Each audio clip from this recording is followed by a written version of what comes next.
नमस्कार, आप देख रहे हैं आज तक न्यूज़ भारत लाइव टीवी और मैं हूं आपके साथ अनुज गौतम। और रुक कर लेते हैं आज की खास खबरों की ओर। आज तक न्यूज़ भारत से आज मैं जिला सिद्धार्थनगर, ब्लॉक लोटन, जनपद सिद्धार्थनगर के अंतर्गत एक मुरली गांव में एक घटना घटी, जो कि मोलहू प्रसाद आज पीड़ित हैं। इनके यहाँ मैं यही पूछने आया हूँ कि इनके 20 साल पुराने मकान को किस तरह लोगों ने ढाने के लिए, किस तरह शासन है पुलिस की साजिश में। दादा, आपका क्या नाम है? मोलहू। आपका घर कहाँ है? मुरली।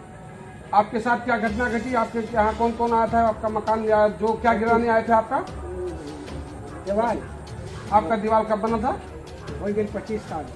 आपका पहले कैसे आपका दीवार मानते हैं? आप कैसे चला था? क्या था आपका? कैसे रानी रहलक है, आधा उन पौले आधा हम पौली, तो उनके पर हम दावा कैली फिर बाँस भइल। बाँस में तो काला कुल ले लेबा, हमने दे दे कुछ, तो हम काली आधा ही में से पैसा। आपका मुकदमा, इसका मतलब आपका न्यायालय में मुकदमा चल रहा था? हाँ। कितना साल आपका मुकदमा चला? 22 साल चला। आपका 22 साल मुकदमा चला? हाँ, दीवानी आपका 22 साल चला। 22 साल के बाद क्या परिणाम हुआ? परिणाम हुआ तो फिर वो फैसला भाई तो आधा वन पौला, आधा हम पौली, हम उत्तर वन पौली, उन दक्षिण वन पौले। किस आधार पे? दोनों के आधा याद है। किस आधार पे आप हुआ? भाई साहब बताया, आपके पिताजी का किस आधार पे समझौता हुआ? क्या हुआ, क्या कहें? समझौता बाद में भाई संधि पत्र हुआ उसमें, जिसमें हम प्रार्थी और पिताजी को आधा 1/2 उनको जगदम्बा प्रसाद पांडे को मिला और उसका एक अंश हमको मिला, आधा अंश, यानी कि पीछे का भाग दक्षिण की तरफ उनको मिला जगदम्बा प्रसाद पांडे को, और उत्तर का शेष भाग हमको मिला, जो वहाँ से सहन मेरी जमीन है। आपको संधि प्रस्ताव कहाँ हुआ? किस जगह पे हुआ? किस न्यायालय से हुआ? अपर जज, अपर जिला जज के जिला जज के यहाँ आपका संधि पत्र हुआ जी। संधि पत्र में आप लोग समझौता हुआ कि आप लोग अपने अपने जमीन पर आधे आधे पर कायम रहे। यही हुआ जी, यही हुआ। और उसके बाद दीवार से करके बना सकते हैं, तो वैसे भी बना सकते हैं, कंबाइन भी बना सकते हैं। और यथा स्थिति मेरा जो सहन है उत्तर तरफ, सहन के बाद तब 1 फीट नाली है, नाली के बाद तब रास्ता है जो पोखरे तक जाता है। आपका दीवार बनाया कितना दिन हुआ? हमारा दीवार बनाए हुए लगभग 20 साल से ऊपर हो गया। 20 साल से ऊपर हो गया जी। और अब जो है प्रशासन किसी, कोई आपके पास सूचना, कोई नोटिस या कोई पुलिस आपको बताने आया कि आपका घर या दीवार गिराएंगे? जी नहीं, बिना नोटिस के, बिना कोई जानकारी के प्रशासन शशिकांत पांडे के प्रभाव में आकर के और जेसीबी लेकर के थाना, नायब तहसीलदार और थाना को प्रभाव में लेकर के इन्होंने, थाने का कौन अधिकारी आपके पास है? ये सचिव आया और नायब दरोगा आए, तमाम सारे फोर्स, थाने के जितने सारे लोग थे सारे लोग लेकर के आए, फोर्स के साथ में, जेसीबी के साथ में, बिना सूचना के, बिना तथ्य। और मैं न्यायालय का कागज मेरा परिवार दिखाता रहा, लेकिन न्यायालय के कागज को उन्होंने फर्जी करार आपके पास कोई न्यायालय का कागज है? जी हाँ, मेरे पास न्यायालय का कागज का संधि पत्र है जी। न्यायालय का संधि पत्र है जिसमें सारा चीज है। दिखाइए, आगे दिखाइए, क्या है?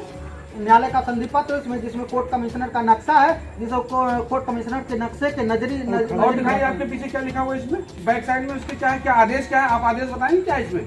आदेश बतला रहे महोदय।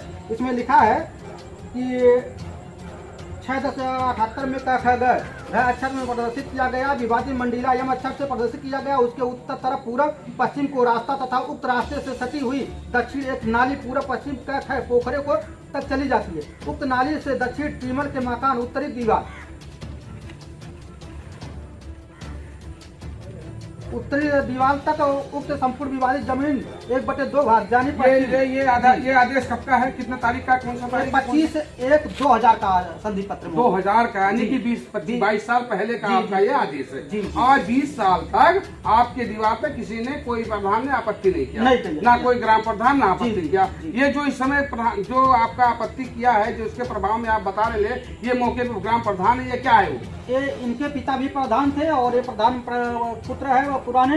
उसके बाद आज जो है प्रधान प्रतिनिधि है। प्रधान प्रतिनिधि मानी इन्हीं का लगाया हुआ प्रधान है जी। और इससे पहले आपने किसी इस बाबत आपने किसी को, कोई जिला अधिकारी या जिला के किसी न्यायालय में या किसी, आपने कोई प्रार्थना पत्र दिया आपने सुरक्षा के लिए? जी हाँ, कई बार मैं प्रार्थना पत्र दिया हूँ। जिसको दिया आपने? मैं जिला अधिकारी को दिया हूँ।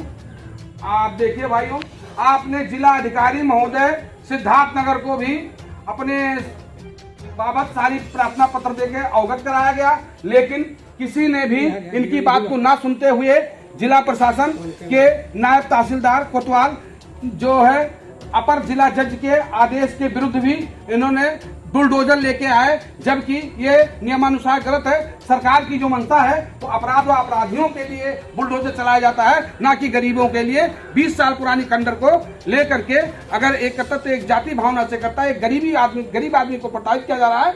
और जो है आपके पिताजी वहाँ रहते हैं और आप इस मकान पे रहते हैं, कैसे रहते मैं हैं? इस मकान पे रहता हूँ, मेरा छोटा भाई, मेरा पिताजी और बड़ा भाई वहाँ पे रहते हैं, जो काफी फैमिली है। लेकिन उनके दहशत से वो लोग भाग करके आज 3 दिन से 13 तारीख को बुलडोजर लेकर के आए। और आप बड़े हैं सबसे या छोटे? नहीं, मैं तीसरे नंबर पे हूँ। आपका क्या नाम है? मेरा नाम रामविलास मौर्य है। देखिए भाइयों, रामविलास मौर्य के घर पे इनके भाई, उनके पिताजी डर के मारे सारे दिन गुजारते हैं कि कहीं वो लोग हमला ना कर दें। जबकि कोतवाल द्वारा आपसे कोई सहायता मिली? पुलिस को आपने नहीं, कोतवाल द्वारा सहायता नहीं मिली। कोतवाल द्वारा दबिश दिया गया कि ऐसी रहेगा, आपके पास कोई आदमी नहीं है और ऐसा स्थिति में देवरिया कांड भी हो सकता है। इस देवरिया कांड भी हो सकता है। इसका मतलब जो आपको कोतवाल महोदय ने धमकी दिया कि आपको देवरिया कांड भी हो सकता है। भाइयों सोचिए, ये कोतवाल, ये रक्षक ही बन रहे हैं भक्षक। कोतवाल को कोई अधिकार ये नहीं है कि वो एक किसी व्यक्ति को सुलझाने के बजाय धमकी दे।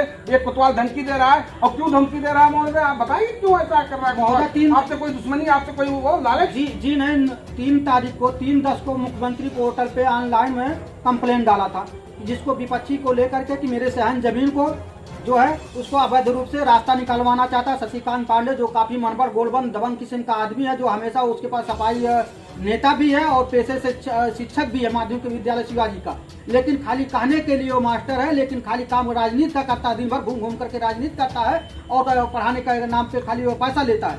आपके कहने का मतलब एसडीएम साहब कुछ आपकी मदद किया, आप एसडीएम साहब के पास गए या नहीं गए? एसडीएम साहब के पास मैं प्रार्थना पत्र भी दिया हूँ, लेकिन उसमें कोई सुनवाई नहीं हुई। तो आपने एडीएम साहब, जब एसडीएम साहब आपका नहीं कहे तो नायब तहसीलदार किस अधिकार से आपसे पूछे कि आप कोई आदेश या किसी के कहने से आए, तो उसने क्या आपको बताया? नायब तहसीलदार महोदय ने अभी तक कोई हमको जवाब नहीं दिया। 2-3 बार मैं फोन लगाया, लेकिन उसके विपरीत उन्होंने फोन नहीं उठाया। आप कैसे कह सकते हैं जो वीडियो घटना घटी उसमें बुलडोजर, आपको बुलडोजर कैसे पता लगा कि बुलडोजर वहाँ पर आई थी? बुलडोजर इस पेपर से अवगत होता है। हमारे